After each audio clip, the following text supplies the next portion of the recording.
Okay, good morning. Welcome to this edition of Development Dialogue. Development Dialogue is a series of conversations with experts in specific domains. True to the spirit of interdisciplinary research in MIDS, this series will feature a variety of speakers and conversations, taking stock of issues in key areas and identifying possible directions for future research and policy. Today, we have Professor Saikat Sinha, the head of Department of Economics, Jadavpur University. Professor Saikat Sinha has nearly 30 years of teaching, research and policy experience and is an expert in international trade and international economics. He has worked not only in academic centers and universities, but also in multilateral institutions like the Asian Development Bank. He has taught international economics for nearly 25 years and has guided PhD students. Number of them are working in India and abroad in reputed universities and policy think tanks. Welcome, Professor Saikat. Thank you so much. So, let me start the conversation straight. What are the prospects for developing economies and India in particular in the current scenario of international trade? Why I ask this is, there is this continuous news items and discussions about the global economy entering into a recession. B, there is also a lot of unrest in geopolitical situation globally. Given these trends, what are the prospects for developing economies? See, nowadays everyone talks about 2030 with the Sustainable Development Goals ending at 2030. So, my understanding is till 2030. I'll restrict myself to 2030 and not go on till 2047, 100 years of India's independence and all that. In this short or medium term, the global prospects for trade, especially for developing countries, is not that encouraging. There are several factors, and if you look at the pattern from 2008, after the global financial crisis, it's up and down. The trade has picked up only to go down, and that's when countries get increasingly globalized, then global factors determine the pattern of trade, not only the domestic factors. So the global factors become very important in determining the pattern of trade or the prospects of trade in the near term or for the future. Now, as of today, there are certain glitches in the pattern of global trade, and you've talked about the geopolitics. One such thing is and which we know about, the Ukraine-Russia trade. Prior to that was the trade war between US and China. So, starting with that, and I don't take into account the global financial crisis, the Eurozone crisis, the all other crises that were there, global crises that were there, those are there. But apart from there, these are shocks which were unwarranted at times, and they have had a lasting impact on the pattern of global trade. For instance, the US-China trade war, because as you know, US and China, they are the big trade partners for all countries, and if they go on into war, the trade prospects for, especially for developing countries, that is at jeopardy. That's point number one. Then you would see that as we move little ahead of that, then the Ukraine-Russia war broke up.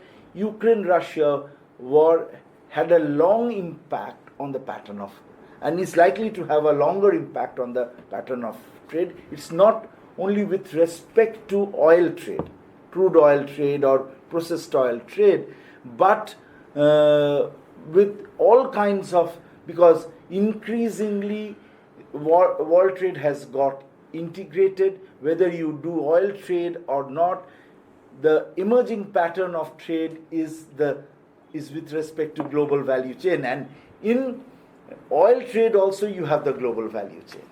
For instance, India imports crude oil from the rest of the world, and if you see India's export basket, processed petroleum or petroleum products is one of the largest commodity group which is being exported to the rest of the world. And that's why when we talk about India's exports, we talk of non-oil exports and oil exports separately to show the importance of oil exports or oil related product exports in India's export basket. Now, so Ukraine-Russia war holds the key, and of late the Red Sea has become the most important thing.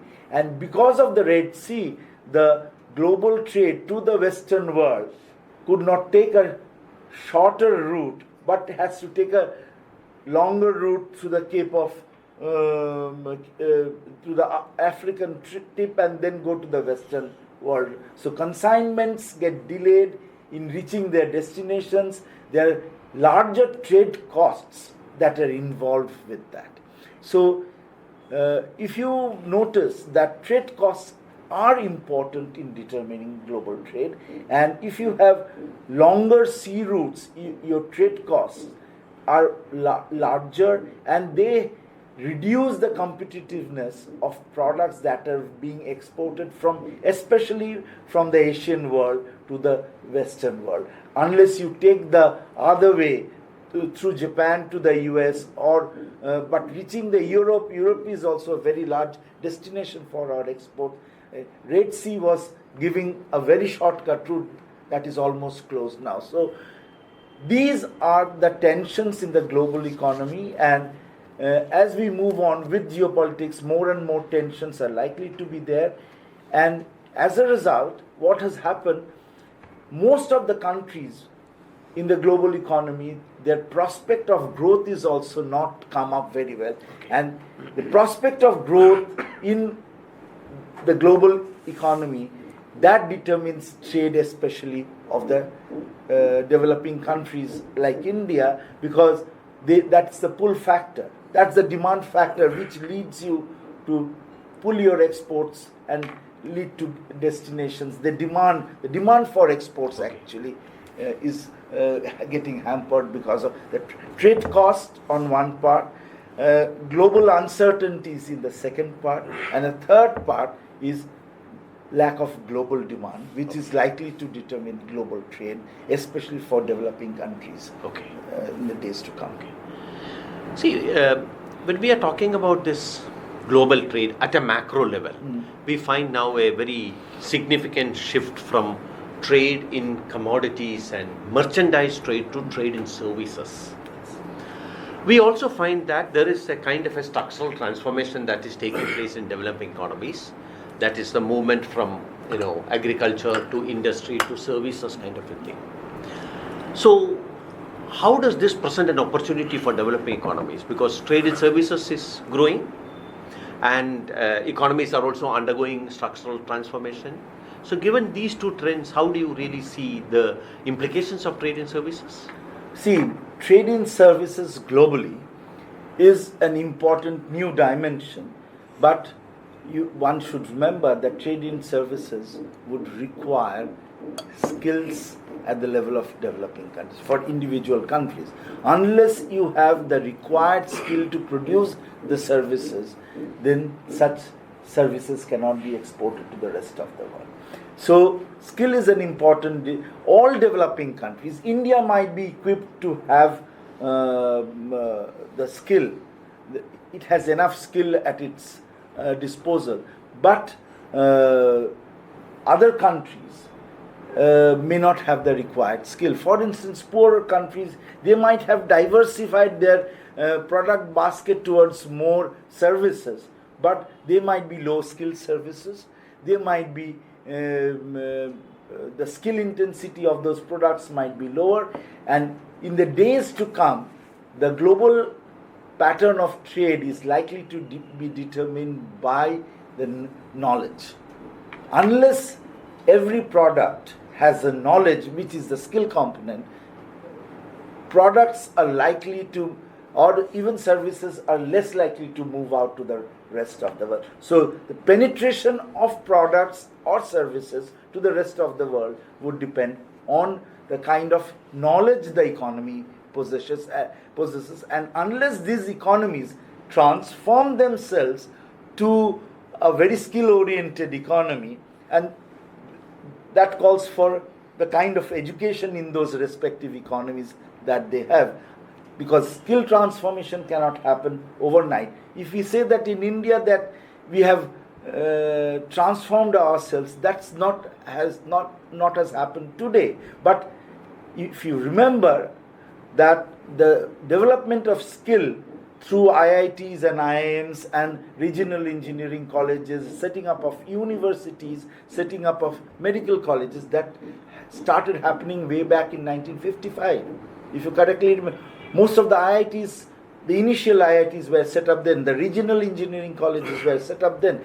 Some of the, except Madras University, Calcutta University and Bombay University, large universities in the countries, they were set up post 1955. So the skill started growing and we are reaping the benefits. In India, we are reaping the benefits now. So each country has to be prepared to take on the advantage that lies from the globe. There is likely to be a transformation. Only countries who possess that skill will be able to take the benefits from. India can take.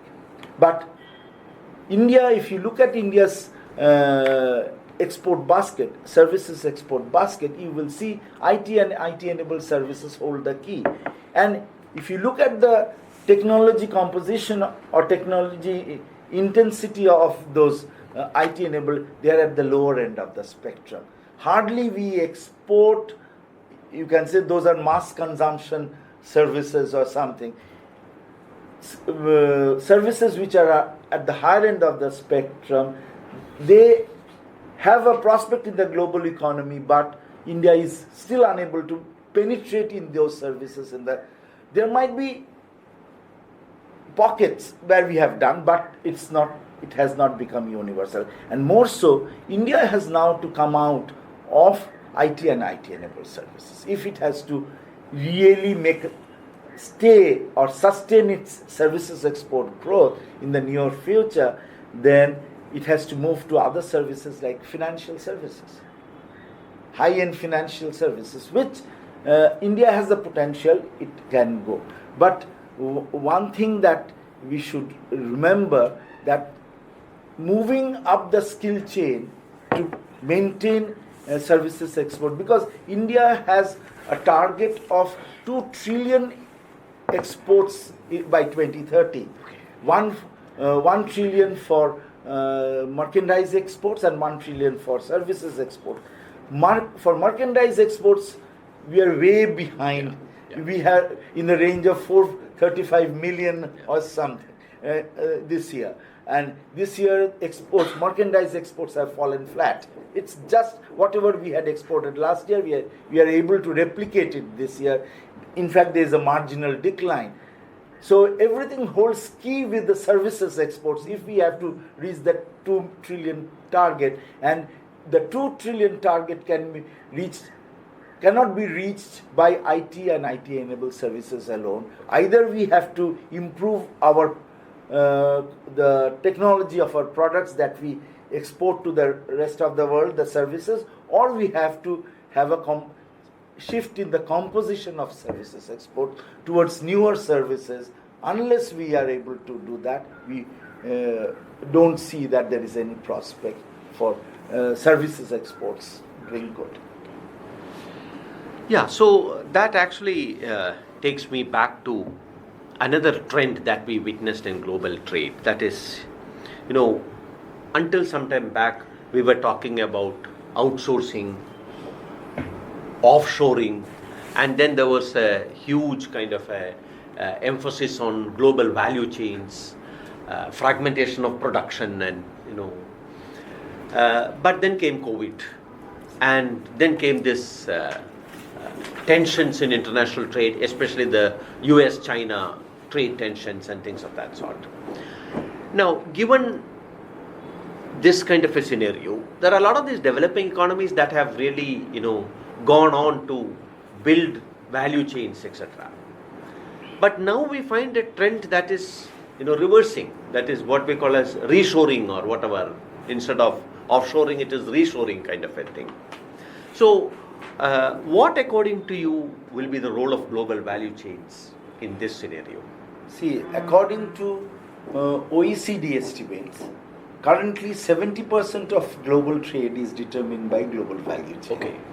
And if you trace the history of global value chains, academic history is that the first time that was documented was by the Nobel laureate Paul Krugman in a famous article in the Brookings paper on economic activity in 1985, where he talks about that trade these days, merchandise trade, it's actually slicing up of the value chain. Yes. Slicing up of the value chain, and that happened post 1973. After the oil shock crisis, if countries had to survive in the global trade, they cannot produce and export everything from the same roof. It has to be sliced up. You get cheaper inputs, cheaper raw materials, cheaper skills from the rest of the world.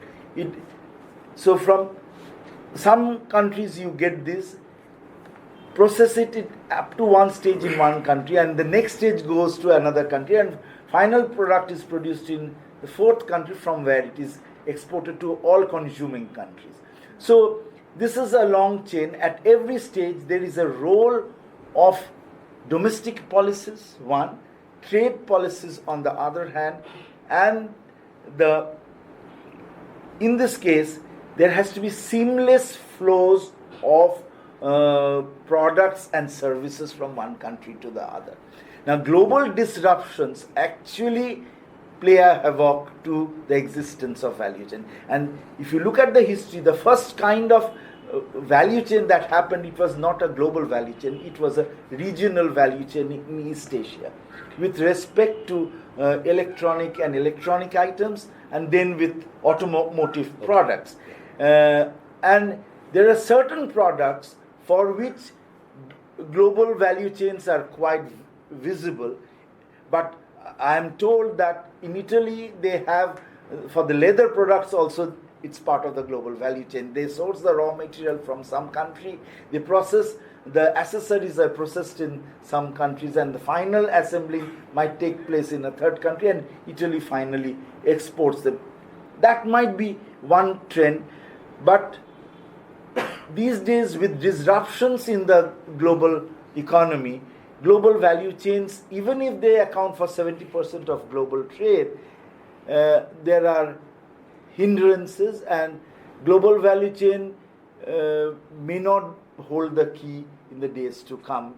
If global value chain has to hold the key, then there has to be change in seamless flow of goods and services to the rest of the world.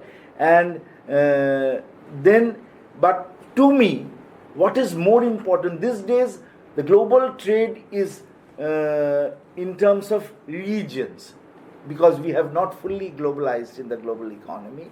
So there are regional economies, and the regional value chains have to be developed more. And through that, ultimately, if there is a globalization that is happening, which is much thought about by the WTO and other institutions, then global value chains might emerge. But regional value chains, where regional trade is more free, their logistic problems are overcome there, there is connectivity between one country to the other in the region, then regional value chains hold a prospect. And to me, regional value chains, even in South Asia, people are thinking about regional value chains, not like Bangladesh producing yarns or the yarns going from India to Bangladesh. Bangladesh can produce the textile and the made-ups and then can re-export to the rest of the world. So these are the patterns that one can think of, or even in agricultural commodities, in textiles, agricultural commodities, in then higher value added items. And see, the problem with global value chain is something else, that countries who produce and supply in the supply chain lower value added items, for instance raw materials or inputs, they always want to improve their value content. But they get stuck. But they get stuck at one point, or they are unable to provide it to where they want to supply because they have severe competition there. And so upgradation of products to a higher value, and this countries who were raw material producers, they do not want to perennially remain as raw material producers. So within the domestic economy, if you want to improve your value content, then global value chains get disrupted actually. So then you have to find your own new niche market to send those products, and the regional value chains and global value chains break off. So, but one thing is for sure, that all countries do not have the comparative advantage in producing everything. Yeah. So unless there is a slicing up of value chain, prospects of global trade to increase is less. So one has to stick to that. But within that framework, improving or increasing the value content of their product is also necessary for them to survive or to benefit out of the global value chain. Because at the end of the day, every country will try to see what is their benefit. And that is what the countries look for. Professor Saikat, there is also a kind of a discussion about multilateralism in a big way, and there are some questions being asked, and there are commentators who now go on to argue that multilateralism has collapsed and there is no future, it's a failure kind of a thing. And there are a lot of multilateral institutions which these commentators say has to be reformed according to changing times and all. So what, according to you, is the prospects for multilateral trade and multilateralism in the years to come?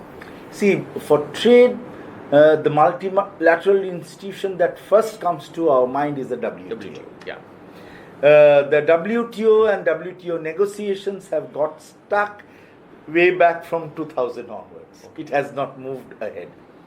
And quite logically it has happened, because developing, when in 1996, developing countries, the countries came to form the WTO and signed on the dotted lines, the developing countries did not have a free way. They were delivered that this is the kind of, through some global modeling, that this is the kind of benefits you would get from from signing the WTO agreement.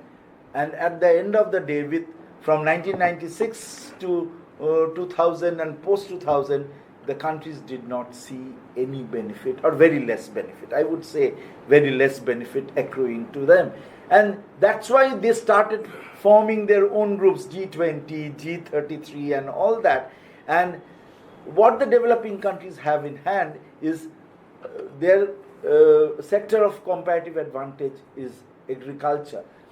And on the one hand, developing country agriculture was made to say that you subsidize agriculture less because that's distorting the economy, whereas developed countries, on the other hand, for the instance the US, would subsidize its agriculture to the maximum.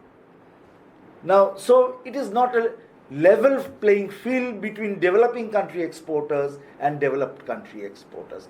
And so developing countries got together to form pressure groups within the WTO, and quite logically they could stall the WTO negotiations from proceeding, because they wanted developing countries' products to be assigned as special products. Some SNDT means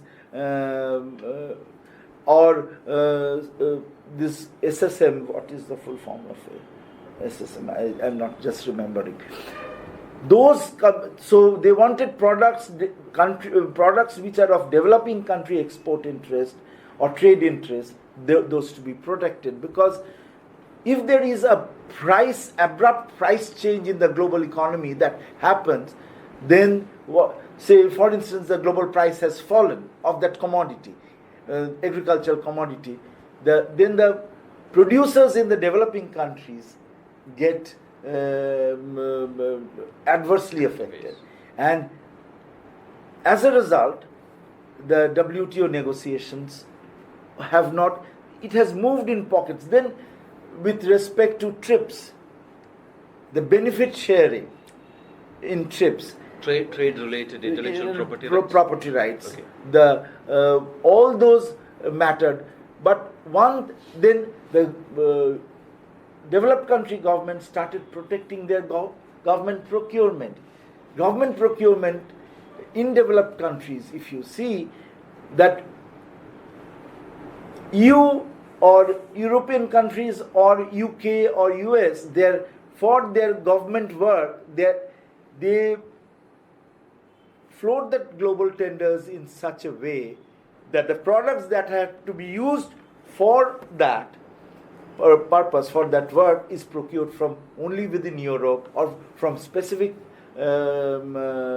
companies and all that, and hence some kind of restrictive trade practices were going on. So all these anomalies are there in the present multilateral system of trade, and unless they are being sorted out, the chairman of the Director General of WTO, new Director Generals have come, even Pascal Lamy had come, but they committed to do some changes, reform the world trading system, but they were unable to do so because of so much pressure from the US and the EU, because EU wants to protect their agricultural economy, US wants to protect their large agricultural systems, so nothing could move forward. On the other hand, what developing countries have done, they have opened up their manufacturing market or non-agricultural market to the rest of the world. The third thing, services trade agreement did not progress. GATS did not progress because what the developed countries said, and developing countries like India or middle-rung developing countries, they obviously have advantage in services, but then there were a lot of non-trade barriers that were put in for freer movement of services to the rest of the world. So are these free trade agreements a way out of this kind of things, or? Yes, small, but you have too many free trade agreements in the global economy now. You have too many free trade. So what countries are doing, I am having a free trade agreement with you, he is having a free trade agreement with him, and then he has a free trade agreement with the fourth person, and I cannot directly export to the fourth person. It takes this route, and everyone is circumventing the global trade pattern, and the global trade pattern is not happening due to the classical way. It is only circumventing the rules of the trade. So we have to move to a freer global trade order. The reform is for that, but more importantly to a fairer trade order. Not freer. Freer is one objective. Okay. But fairer trade has to be there, so that everyone benefits out of trade, the poor and the rich alike. So there was also this overemphasis on trade policy in recent years. Yes. And at some point, trade policy became a substitute for development policy. Yes. But I have seen in your work, in your own research, that you have emphasized development policy and trade policy equally important. For example, some of your papers that shows inequality and SEZ policy and things of that sort, intergenerational mobility and trade and its implications and things of that sort. Given these trends, tell us some of the exciting theoretical and empirical themes for research in international trade, especially for the youngsters to pick it up? Yes. These days, I don't see theory and empirics separately. Okay. Some of us work on empirics, some of us work on theory. But each of us have to depend on the other. So there has to be a win-win situation or symbiotic relation between the two. You are using the language of international trade. Win-win. Yes, win-win situation. Now, because empirics have to borrow from the theory people have to borrow from empirical literature. And if you see the current trend in global publication relating to trade, no theory paper is getting published unless there is an empirical content in that, or at least an empirical anecdote in that. And that's a very exciting trend for us who do empirical work, actually. Now, the current themes that are there is one thing we have to remember, that the days of global macro modeling, that's giving its way to micro foundations. Okay.